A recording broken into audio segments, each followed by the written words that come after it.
পক্ষে শক্তিশালী একাদশ নিয়ে মাঠে নামছে বাংলাদেশ। ওপেনিংয়ে পরিবর্তন না আসলেও একাদশে আসতে যাচ্ছে পরিবর্তন। সেক্ষেত্রে 4 ওপেনার নিয়ে মাঠে নামতে পারে টাইগাররা। বোলিংয়ে ফিজের সাথে প্রস্তুত তাসকিন নাহিদরা। সেক্ষেত্রে আগামীকাল নিউজিল্যান্ডের বিপক্ষে বাংলাদেশের সম্ভাব্য একাদশ নিয়ে থাকছে নিউজিল্যান্ডের বিপক্ষে আসন্ন ম্যাচকে সামনে রেখে শক্তিশালী একাদশ সাজাতে যাচ্ছে বাংলাদেশ। ঘরের মাঠে আত্মবিশ্বাসী টাইগাররা ভারসাম্যপূর্ণ দল নিয়েই প্রথম ওয়ানডেতে মাঠে নামতে চায়।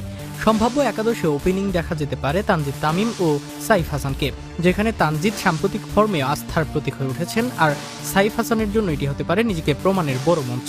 3 নম্বরে সহ অধিনায়ক নাজমুল হোসেন শান্ত ব্যাটিংয়ের মূল ভরসা হিসেবে দায়িত্ব পালন করবেন। 4 নম্বরে অভিজ্ঞ সৌম্য সরকারকে রাখা হতে পারে। নিউজিল্যান্ডের বিপক্ষে ভালো অতীত আছে তার। 5 নম্বরে থাকবেন তাওহিদ হৃদয়, যিনি মিডল অর্ডারের স্থিতি এনে ইনিংসকে এগিয়ে নিতে গুরুত্বপূর্ণ ভূমিকা রাখবেন। 6 নম্বরে লিটন দাসকে দেখা যেতে পারে। 7 নম্বরে অধিনায়ক অলরাউন্ডার মেহেদী হাসান মিরাজ থাকবেন, যিনি ব্যাট ও বল দুই বিভাগেই দলের জন্য সমান গুরুত্বপূর্ণ।